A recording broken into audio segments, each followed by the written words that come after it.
একজন ভক্তের অনেকগুলো গুণের প্রয়োজন। 64টি ভক্তি অঙ্গের কথা বলা হয়েছে। 64টি ভক্তি অঙ্গ রূপ গোস্বামী পাদ আমাদের ভক্তি রসামৃত সিন্ধু গ্রন্থের মধ্যে লিখেছেন। কতটা ভক্তি অঙ্গ মুখস্থ করো, কতটা? 64টি। 64 কাইন্ডস অফ ডিভোশন। 64 প্রকার ভক্তি অঙ্গের কথা রূপ গোস্বামী পাদ ভক্তি রসামৃত সিন্ধু গ্রন্থের মধ্যে আলোচনা করেছেন। তার মধ্যে বলছেন কেউ যদি কৃষ্ণ ভক্ত হতে চায় তার প্রথম যোগ্যতা কি? তা বলছে কৃষ্ণ ভক্ত হতে গেলে তার প্রথম যোগ্যতা হচ্ছে সদ্গুরু চরণ আশ্রয় গ্রহণ। প্রথমটা কি? সদ্গুরু চরণ আশ্রয় গ্রহণ। বলছে কেউ যদি ভগবানের ভক্ত হতে চায় তাহলে তাকে প্রথমে সদ্গুরুদেবের চরণ আশ্রয় গ্রহণ করতে হবে। বলছে 2 নম্বর সিঁড়ি কি ভগবানের কাছে যাওয়ার জন্য? 64টি সিঁড়ি, 64টি অঙ্গ, তার মধ্যে দ্বিতীয় অঙ্গ কি?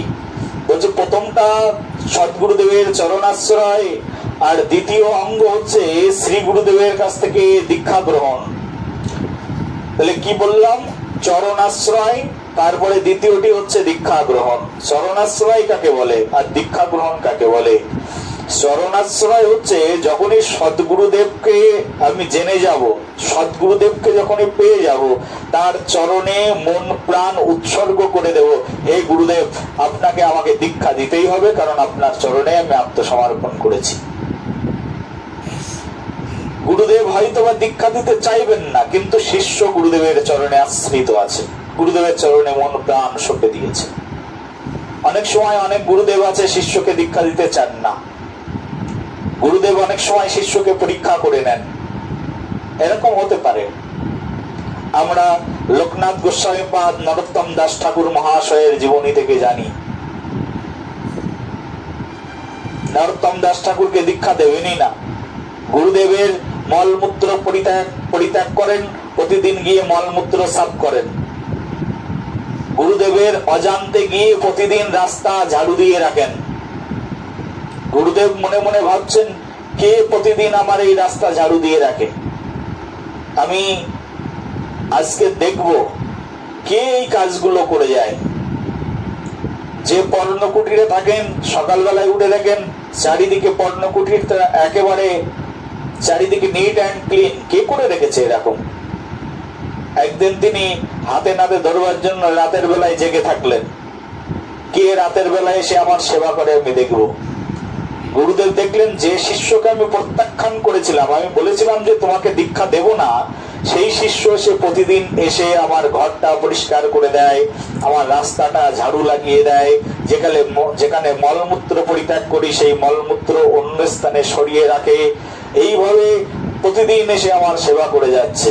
গুরুদেবের এবার শিষ্যের প্রতি করুণা হলো। এইরকম সেবা করতে করতে বহুদিন চলে গেছে। এখন গুরুদেবের করুণা হলো শিষ্যের পরে। আর গুরুদেব শিষ্যকে ডাকলেন, এবার দাম ভরে আশীর্বাদ করে গুরুদেব শিষ্যকে দীক্ষা প্রদান করলেন। এই হচ্ছে দীক্ষা গ্রহণ। সবাই বলো রাধে রাধে। বলে অনেক সময় গুরুদেব দীক্ষা দিতে অস্বীকার করতেও পারেন, কিন্তু আমি গুরুদেবের কাছ থেকে দীক্ষা গ্রহণ করব, কারণ সৎগুরুদেব পেয়েছি, দীক্ষা গ্রহণ করব। সেই জন্য গুরুদেবের সেবা, গুরুদেবের সেবা করতে করতে গুরুদেব প্রসন্ন হয়ে দীক্ষা প্রদান করেন। এই দ্বিতীয় অঙ্গ ভক্তির। ভক্তির তৃতীয় অঙ্গ হচ্ছে গুরুদেবের সেবা করা। কেউ যদি ভগবানের ভক্ত হতে চায় তাহলে প্রথম অঙ্গ শুরু হয় কি দিয়ে? তাহলে গুরুচরণ আশ্রয় দিয়ে। লাভ করব ভগবানকে, কিন্তু ভগবানের চরণ আশ্রয়ের কথা লেখা হয়নি কোথাও। বুঝতে পারছেন আমার কথা? লাভ করতে চাই ভগবানকে, আমি যাব ভগবানকে ডাকবো, কিন্তু ভগবানকে ডাকতে গেলে প্রথম সিঁড়িতে গুরুদেব চলে এসেছেন। ভগবানকে ডাকতে গেলে আগে প্রয়োজন হচ্ছেন শ্রী গুরুদেব, গুরুদেবের চরণ আশ্রয়। দ্বিতীয় সিঁড়িতেও ভগবানকে ডাকতে পারবে না। দ্বিতীয় সেবা কি? বলছে গুরুদেবের কাছ থেকে দীক্ষা গ্রহণ। এবার তৃতীয় সেবা কি? বলছে তৃতীয় সেবায় রূপ গোস্বামী পাদ বলছেন এবার গুরুদেবের সেবা।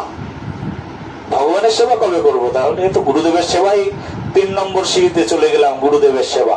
গুরুদেবের সেবা কি? বলছে একজন শিষ্যের যখন দীক্ষা গ্রহণ করে তখন সেই শিষ্যের কর্তব্য ডাইরেক্ট কৃষ্ণ সেবা নয়, সেই শিষ্যের কর্তব্য ডাইরেক্ট গুরুদেবের সেবা। প্রেম সে বলো।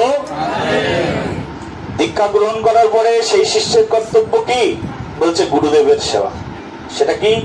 গুরুদেবের মস্তকের উপরে চামর ব্যঞ্জন করো, গুরুদেবের মস্তকের উপরে ময়ূর পুচ্ছ ব্যঞ্জন করো, গুরুদেবকে তৈল মর্দন করো, গুরুদেবকে স্নান করাও। গুরুদেবের দুটি সেবা, একটা হচ্ছে গুরুদেবের বপু সেবা আর একটা হচ্ছে গুরুদেবের বাণী সেবা। কি কি সেবা বললাম? বপু সেবা আর একটা হচ্ছে বাণী সেবা। যখনই গুরুদেবের কাছে যাবে সারাদিন গুরুর আনুগত্য থেকে গুরুদেবের বপু সেবা, তার শরীরের সেবা করবে। যখনই গুরুদেবের কাছ থেকে চলে আসবে তখনও গুরুদেবের সেবা করবে। কিভাবে না, গুরুদেব আদেশ করেছেন, এই আদেশ পালন করতে হবে।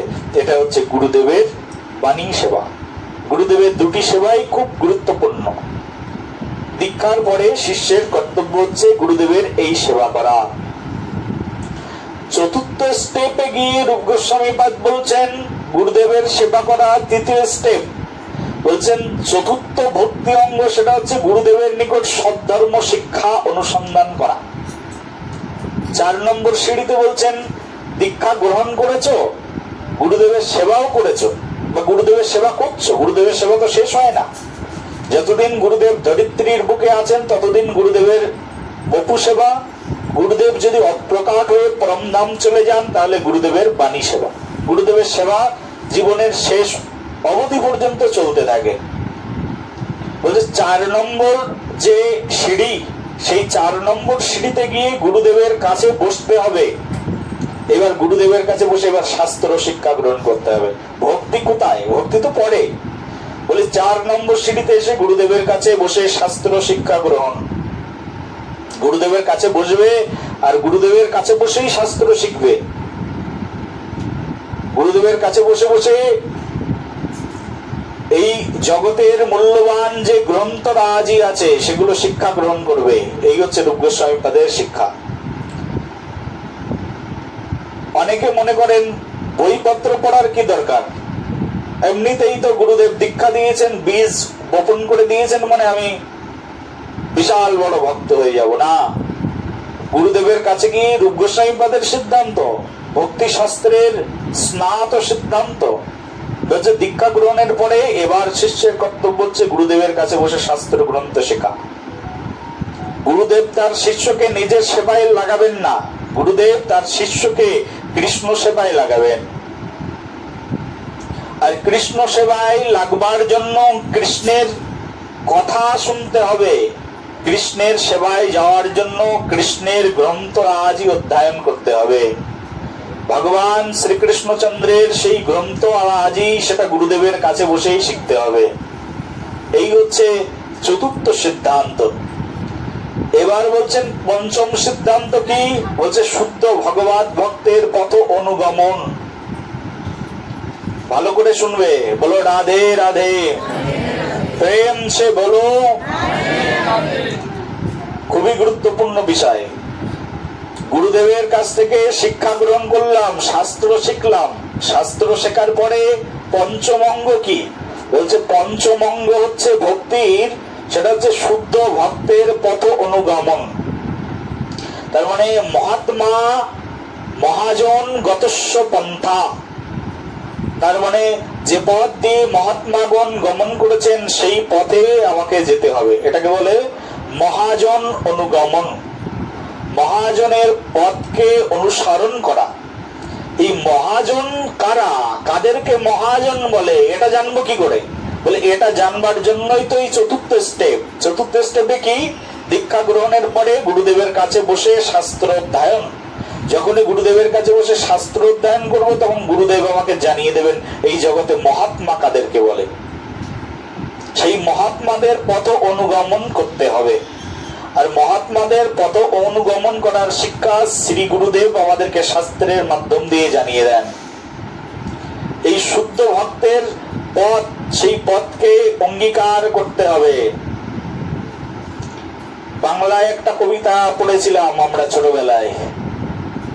মহাজ্ঞানী মহাজন যে পথে করেছে গমন, হয়েছে প্রাতঃস্মরণীয় সেই পথ লক্ষ্য করে স্বীয় কীর্তি ধ্বজা ধরে আমরাও হব বরণীয়।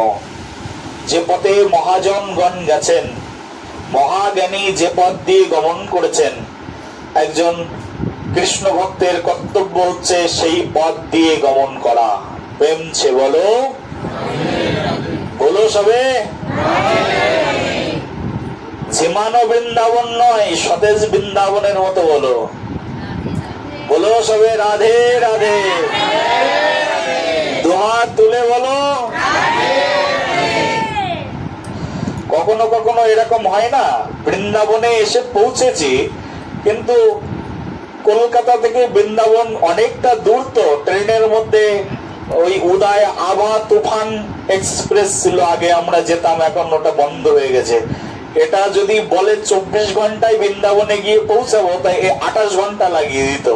তা আগে যখন বৃন্দাবনে যেতাম, তখন বৃন্দাবনে গিয়ে ওই উদয় আভা তুফান ট্রেসে উঠলে তো তখন বৃন্দাবনে যেতে যেতে এত ক্লান্ত হয়ে পড়তাম, মনে হতো যে এখন আর রাধা নাম নিতে আর ভালো লাগছে না, এখন বসে বসে একটু ঘুমাতে পারলে বাঁচি। কোনো জায়গায় যদি একটু দেহটা ছেড়ে দিতাম, ঘুমালেই ভালো লাগে। প্রেমছে বলো। তো কখনো কখনো বৃন্দাবনে অনেক দূর থেকে গেলে ক্লান্ত হয়ে ঘুম এসে যায়। তো আমাদেরও এই যে নব বৃন্দাবন এখানে তৈরি হয়েছে, এই বৃন্দাবনও আমাদের কখনো কখনো ঘুম এসে যায়, ক্লান্ত হয়ে পড়ি। তো সেই জন্য একটু সতেজ হওয়ার জন্য আমাদেরকে একটু জোরে জোরে রাধে রাধে বলতে হয়। সবাই মিলে দুহাত তুলে একবার বলো রাধে রাধে।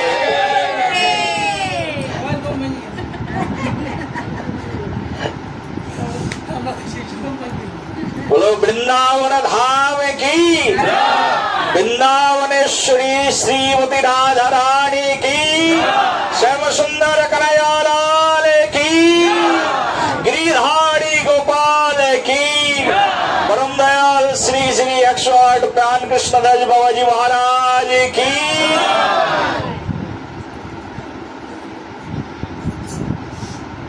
তো বৃন্দাবনে যখন যাবো কি হয়, তাহলে একটু সতেজ থাকলে ভালো। বৃন্দাবনে রাধারানী হচ্ছেন কেমন বলো তো, খুব বৃদ্ধা না? হ্যাঁ, বৃদ্ধা, বয়স বহুত দিনের রাধারানী, তো তার বয়স 1000 খানিক বছর হয়ে গেছে নাকি? নাকি এরকম নয়। শ্রী বৃন্দাবনে রাধারানী সদা সর্বক্ষণ নবীনা কিশোরী, ভগবান শ্যামসুন্দর সদা সর্বক্ষণ নবকিশোর নটবর। আর ভগবানকে আমরা কিশোর রূপে উপাসনা কেন করি? তার মানে আমরাও কখনো এমনি বয়সে বৃদ্ধ হয়ে যাব, কিন্তু মনে বৃদ্ধ হব না। প্রেমছে বলো, বলো সবে।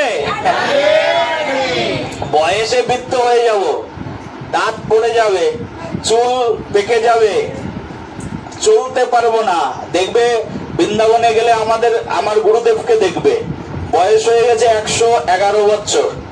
এখনো পর্যন্ত গুরুদেবের সঙ্গে, যাদের বয়স এখনো 21 বছর, তারা গুরুদেবের সঙ্গে পারে না।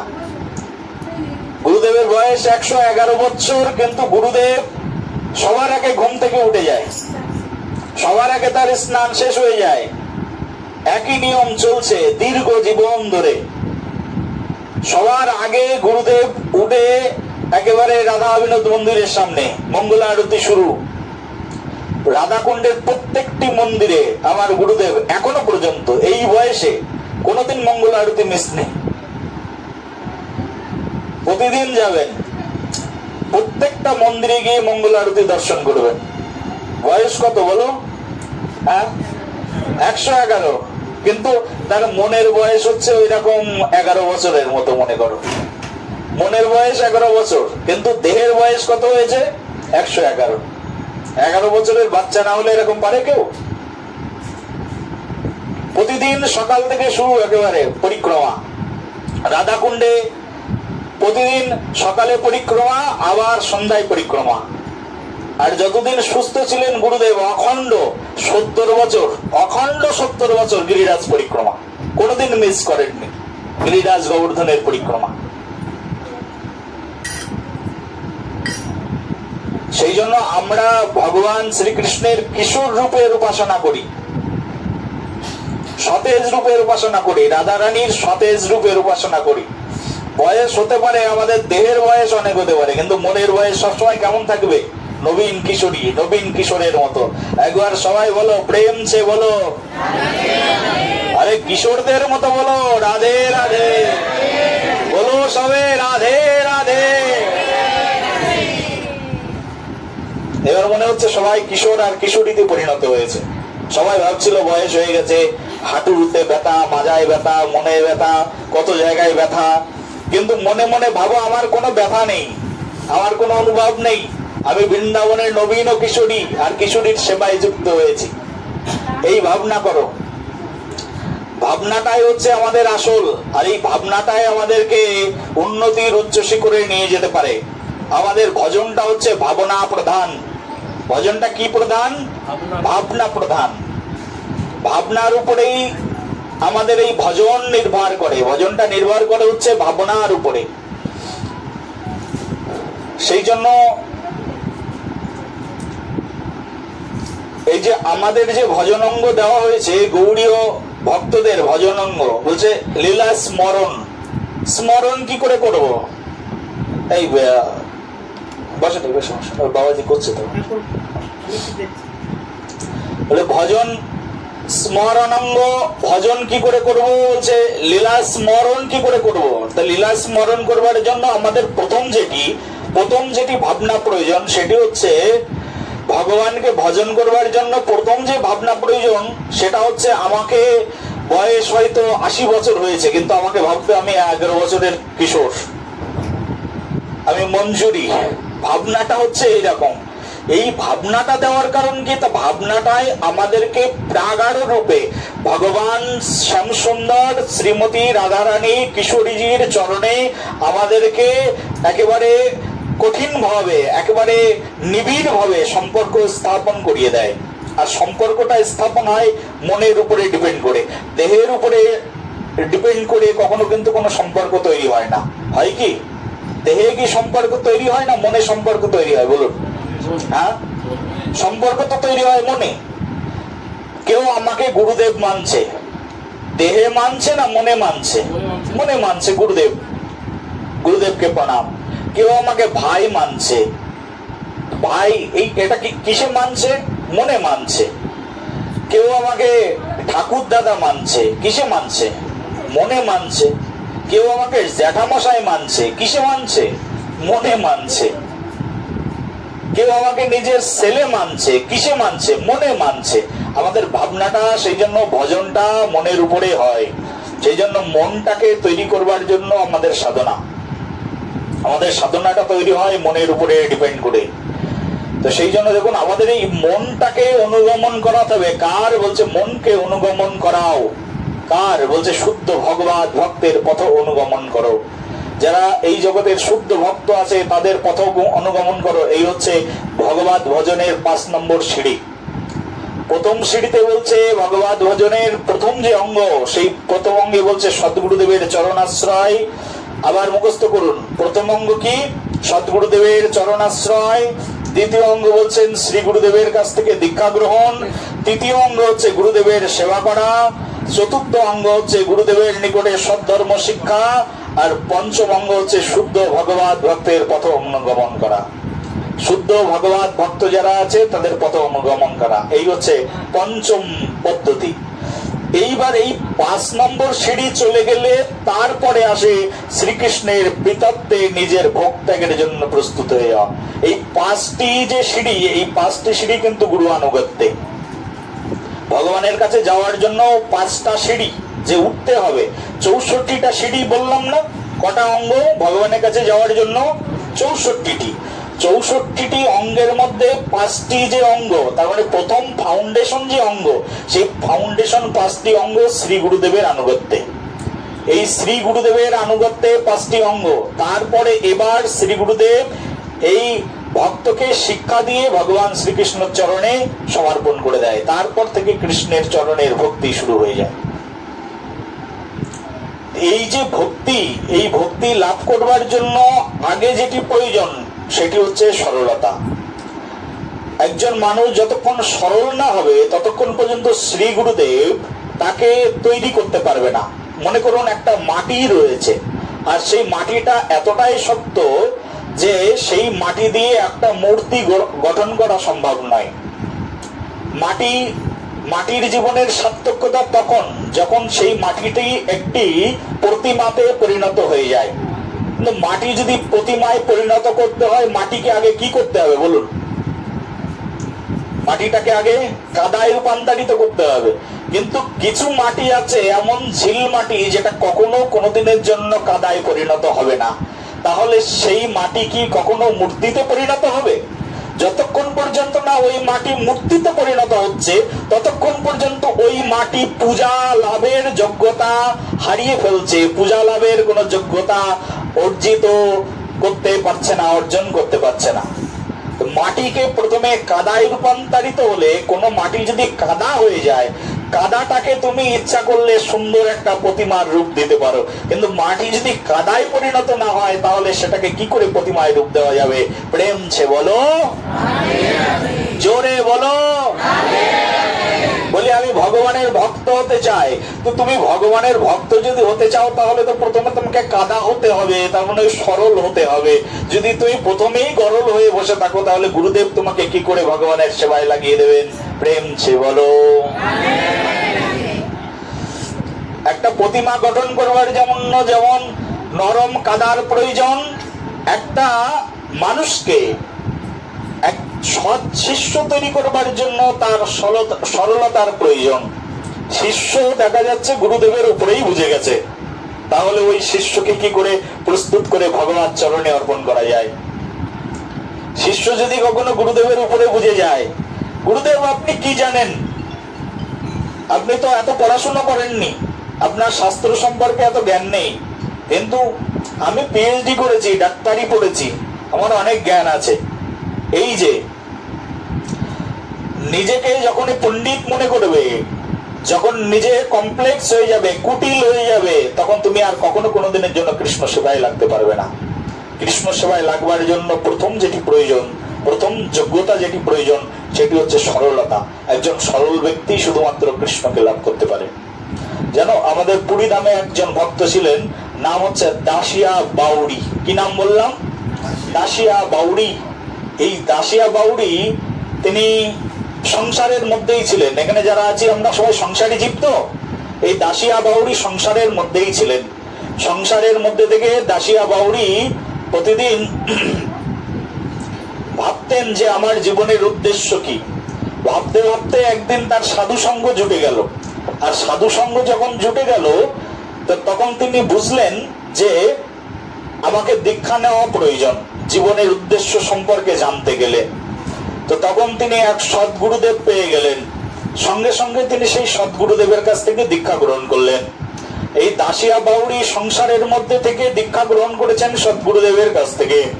আর যখনই কোন শিষ্য সদ্গুরুদেবের কাছ থেকে দীক্ষা গ্রহণ করবেন, তখন সদ্গুরুদেব তার শিষ্যকে তুলসীর মালা পরিয়ে দেবেন। গলায় তুলসীর মালা পরিয়ে দিয়েছেন। তুলসীর মালা পরিয়ে দিয়ে এবার গুরুদেব কিন্তু শিষ্যকে একটা পরিচয় প্রদান করেন। যতক্ষণ পর্যন্ত কোন শিষ্যের দীক্ষা না হয় ততক্ষণ পর্যন্ত তার কোনো পরিচয় থাকে না। আমরা পরিচয় কখন পাই? আমাদের পরিচিতি কখন আসে? আইডেন্টি কার্ড কখন পাই আমরা? বলে তুমি আইডেন্টি কার্ড পাবে তখন যখন তুমি গুরুদেবের কাছ থেকে দীক্ষা গ্রহণ করবে। এই দীক্ষা গ্রহণ করেছেন দাসিয়া বাউড়ি। যেমন আমরা দীক্ষা গ্রহণ করেছি নিত্যানন্দ পরিবার থেকে, এটা হচ্ছে আমাদের আইডেন্টি। আমাদের পরিবারের নাম কি? নিত্যানন্দ পরিবার। এটা হচ্ছে আমাদের আইডেন্টি। কেউ দীক্ষা নিয়েছেন অদ্বৈত পরিবার থেকে, সেটা তার আইডেন্টি। গুরুদেবের কাছ থেকে যখনই কেউ দীক্ষা গ্রহণ করেন, গুরুদেব তাকে তুলসীর মালা পরিয়ে দেন। তুলসী মালা পরিয়ে দিয়ে তার কপালে একটা তিলক রেখে দেন। ওই তিলকের এক একটা পরিবার থাকে, তিলকের এক একটা সম্প্রদায় থাকে। তখনই তুমি পরিচয় পেলে। পরিচয় তখন থেকে শুরু হয়ে যায়। দীক্ষার পর থেকে তার পরিচয় শুরু হয়। দীক্ষার আগে সে যাযাবর সন্তানের মতো, তার কোনো পিতৃ পরিচয়ই থাকে না। দীক্ষার পরে তার পিতৃ পরিচয় আসে।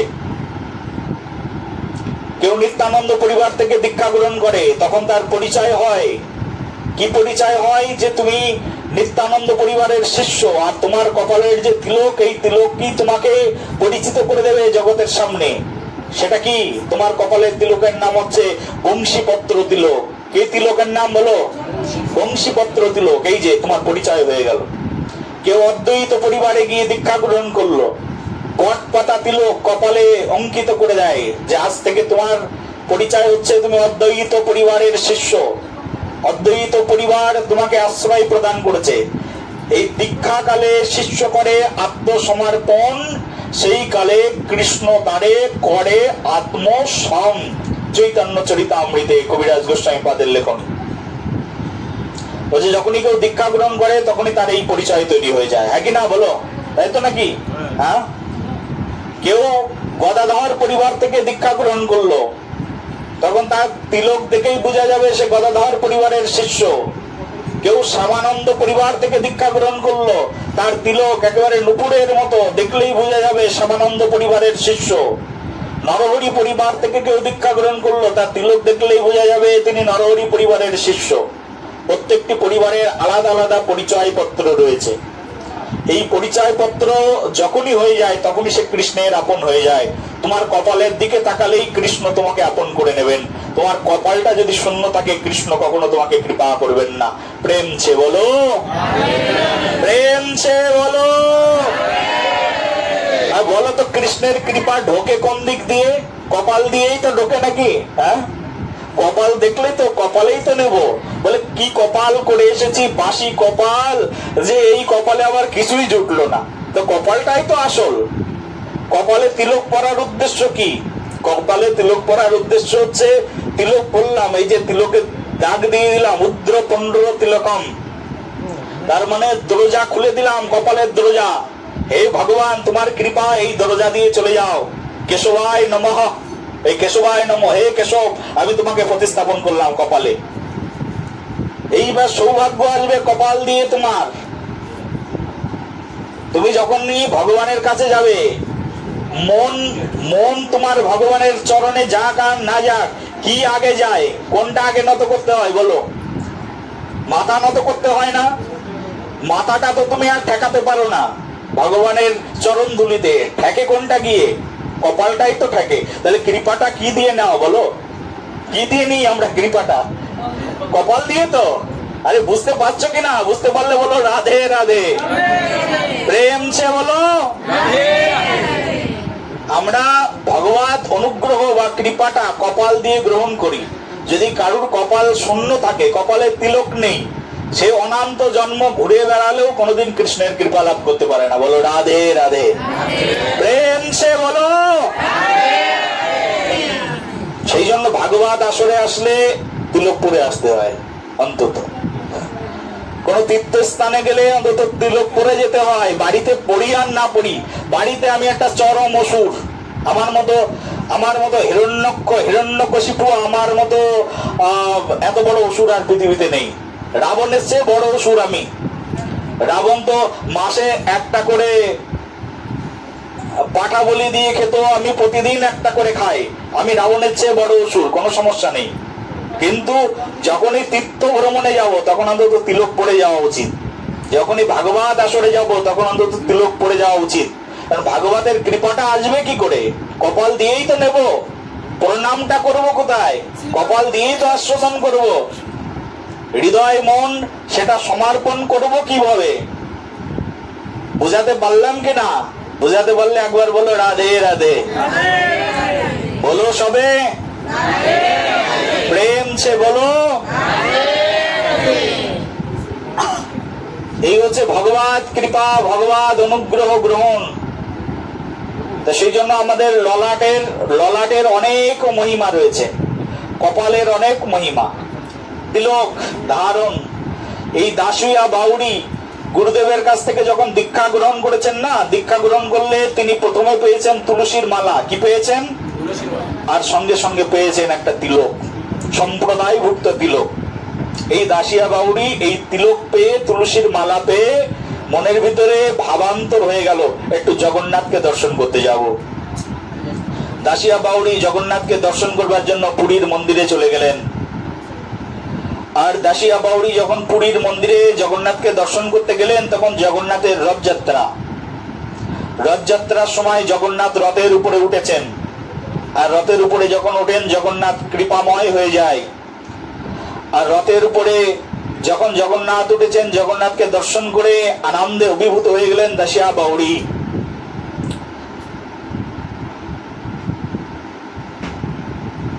বাবাজি বসে পড়েন এখানে, বসে পড়ো না।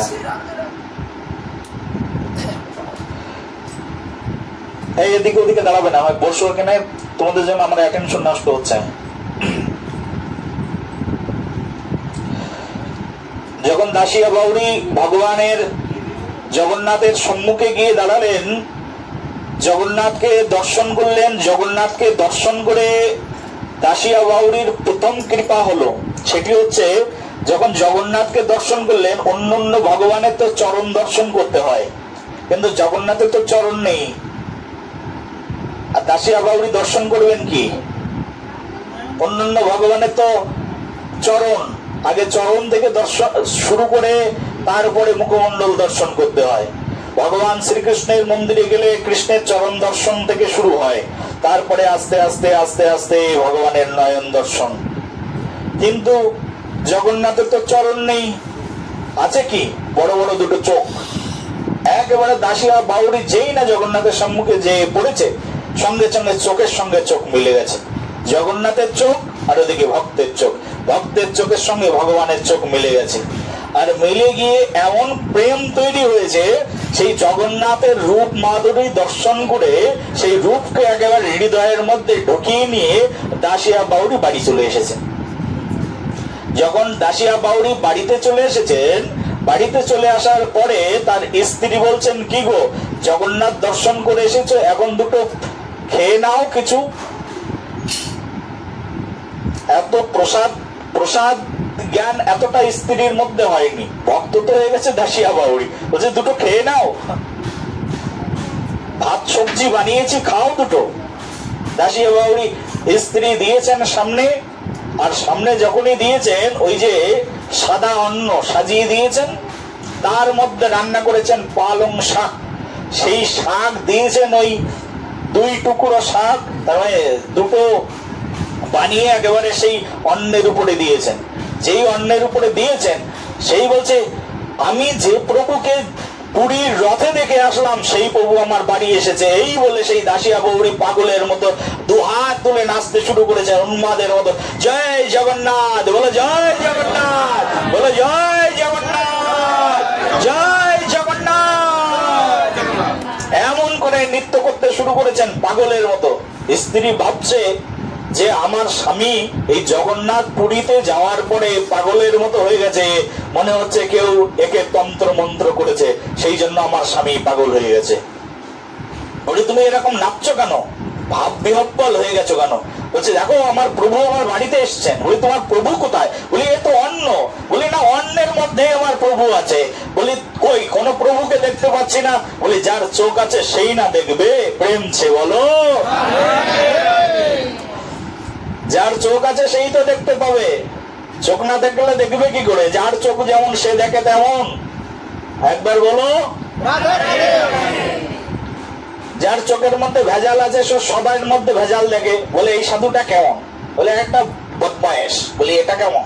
ওটা একটা বদমায়েশ। বলি, এটা কেমন? বলি, ওটাও আর একটা বদমায়েশ। বলি, তুমি বদমায়েশ না হলে এগুলোকে বদমায়েশ জানলে কি করে? প্রেম সে বলো। আর একজনকে জিজ্ঞাসা করা হচ্ছে, বলি, এই সাধুটা কেমন?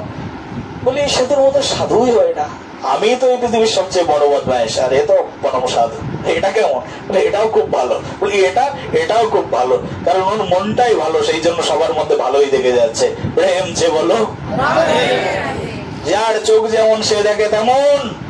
এ দেখে বলেছেন এবার ভগবানকে, অন্যের মধ্যে দেখে বলেছেন জগন্নাথকে, আর জগন্নাথকে দেখে হৃদয়ের মধ্যে আনন্দ আর ধরে না। তখন গ্রামের লোকজন ডাকিয়েছেন তার স্ত্রী, দেখো দেখো আমার স্বামী পাগল হয়ে গেছে। গ্রামের লোকজন এসে বলছে, দাসিয়া তুমি এইরকম কেন করছো? বলে, এইরকম করছে আমি প্রভু জগন্নাথকে দর্শন করে। বলি, প্রভু জগন্নাথ এখানে কোথায়? বলি, প্রভু এই তো, প্রভু জগন্নাথ আমার অন্নের মধ্যে রয়েছে। এই কথা শুনে সবাই ভাবলো যে দাসিয়া বাউরিকে কয়েকদিন ঘর থেকে আলাদা করে রাখার দরকার। তার মানে নীরব জায়গায়, নির্বিচ্ছিন্ন জায়গায় দাসিয়া বাউরিকে রাখবার দরকার।